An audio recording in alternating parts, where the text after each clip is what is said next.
What's up YouTube, Heroic Master here, bringing you guys my Heroic Champion deck profile for September 2017. Now, I'm sorry if I haven't been uploading lately. I've tried for 4 or 5 weeks to upload. I've tried twice every week to upload, but every time my video gets halfway, it aborts and stops uploading. So hopefully this time's different.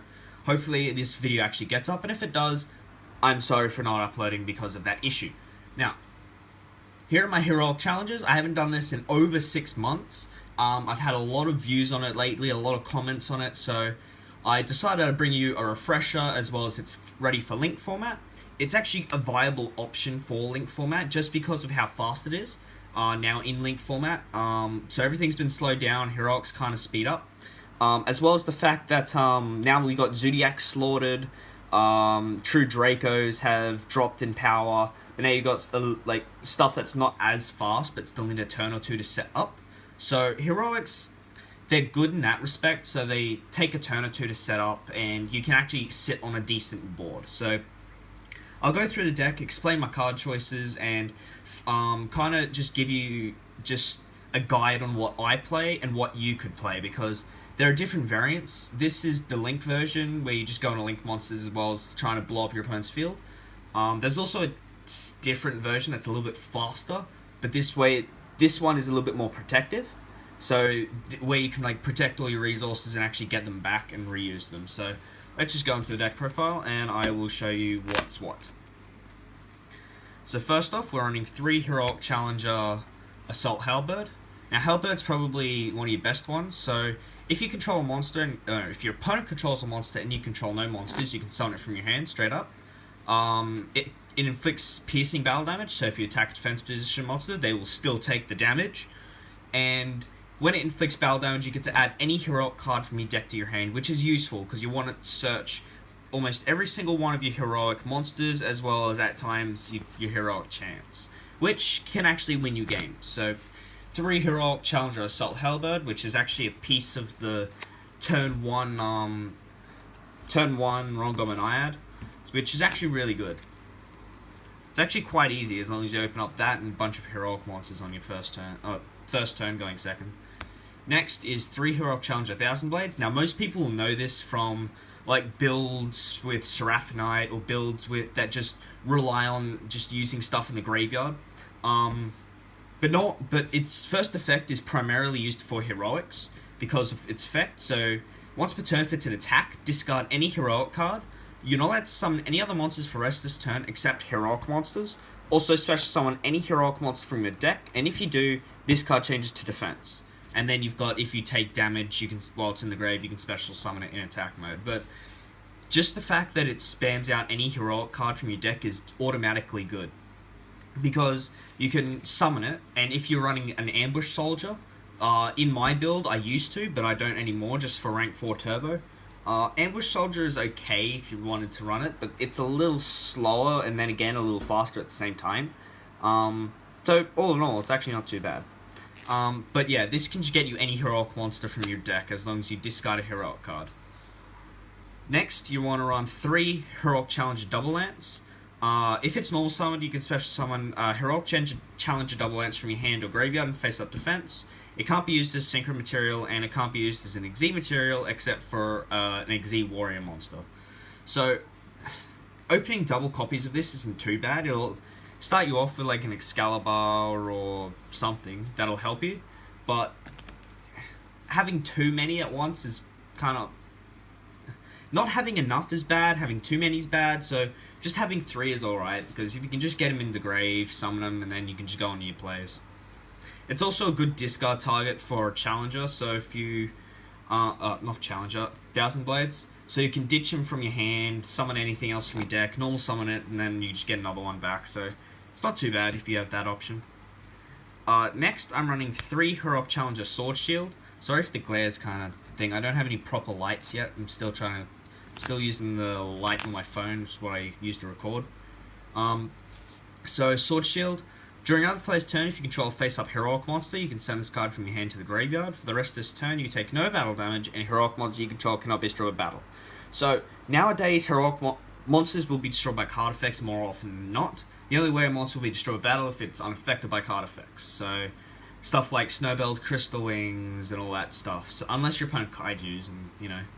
But if you can ditch this during your standby phase, it's actually pretty good. So if you just have a heroic monster, standby phase, ditch it.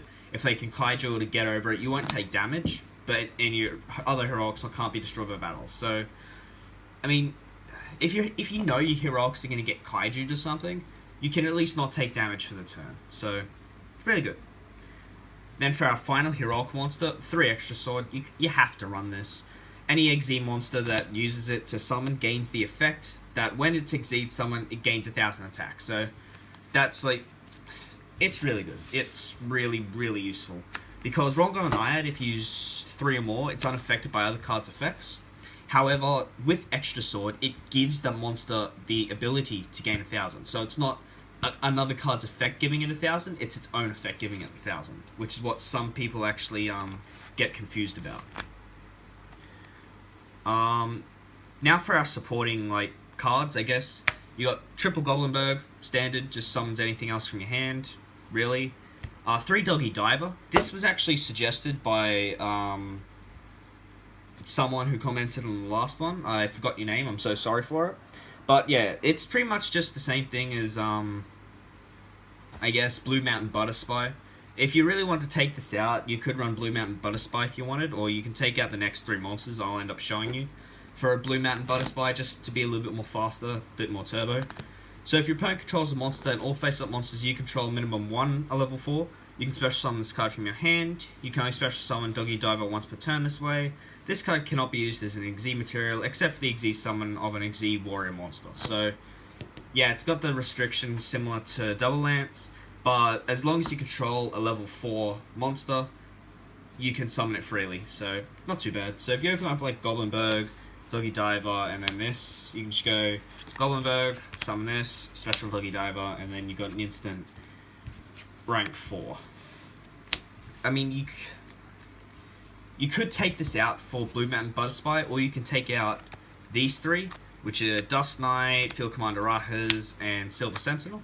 Now, the Dust Knight's just descends your heroics to grave, so if you know you're going to take damage, you can set Dust Knight, end turn, your opponent draws, attacks into it, flips, get the effect, send 1,000 blades. Then when you take damage, summon out 1,000 blades, and you can start a combo next turn. Rajas, it's similar to... It's the closest thing to Roto as possible that you can get, which isn't too bad. And Silver Sentinel is just a level 4 warrior artifact in a way. So, yeah. During the end phase of the turn, this card's set in your spell and trap card was destroyed by an opponent's card effect and sent to the graveyard. So it doesn't have to be destroyed during your opponent's turn, which is good. Target 1 card your opponent controls if possible. Special summon this card from your graveyard, and if you do, destroy that target. So you kind of have to target a monster. You kind of have to target a card, but you still get to special summon it from grave. So you can bluff it, protect your other aggro because they're targeting that. So that's it for monsters. Now for spells. 2 Heroic Chance. Doubles the attack. The original attack of any... Yeah, no, it's not original attack, sorry. It's double its attack, so... It's good. So if you go Excalibur, Detach, put on 4k, chance it, it'll go to 8k. Which is really good. And then target a face-up heroic monster you control. This turn, double its attack, but it cannot attack directly. So that's the only problem it has. That it can't attack directly. Sorry. 1 Dark Hole. Sorry, I had 2 in there. I haven't taken everything out yet. But 2 Dark Hole. This other one could be like a Regeki. Sorry for that. I hadn't completely gone through it. I thought I got everything. So yeah, a Dark Hole and a Regeki. So, you know, just board clears. Double MST.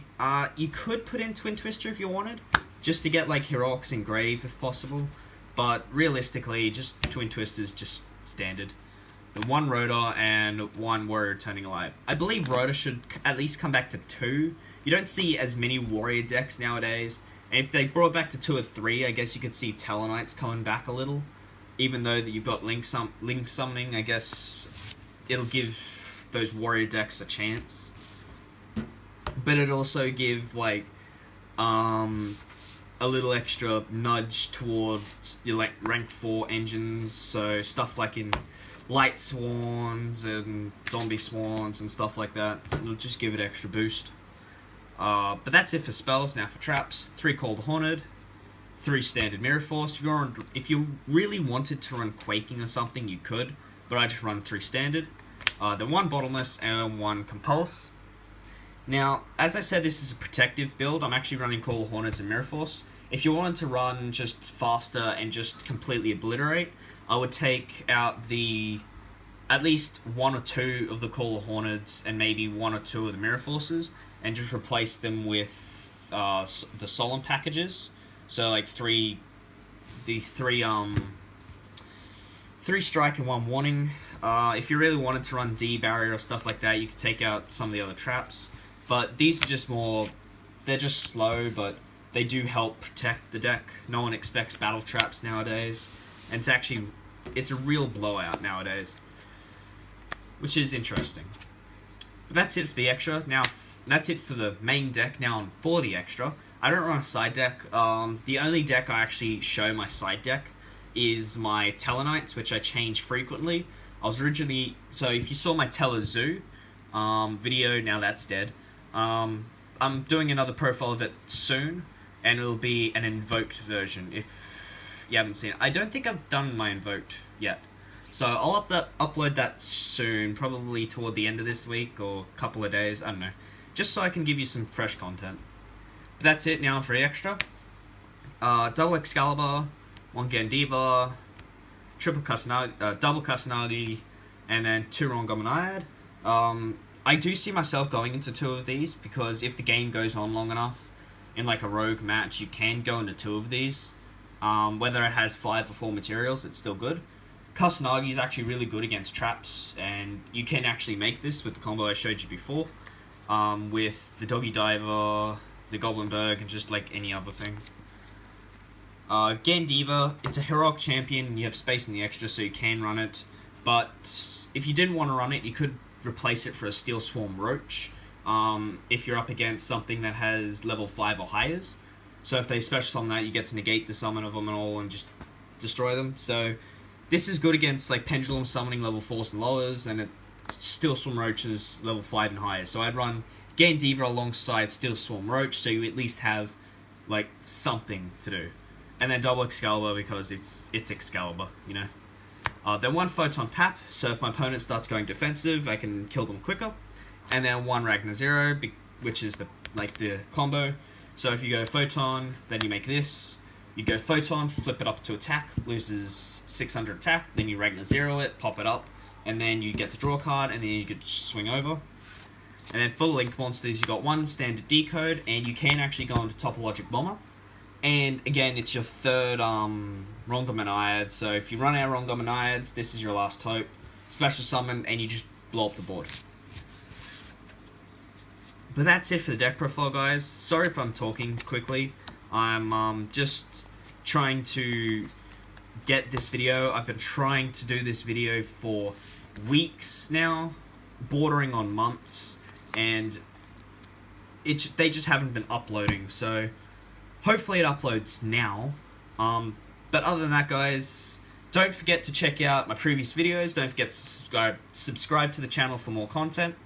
Comment down below any decks you want to see in the future. I do have like invoked stuff coming up as soon as I get a couple more invocations, and then decks will be coming up. I got Paleo coming up. I've got the deck now. I just got to build up the extra deck.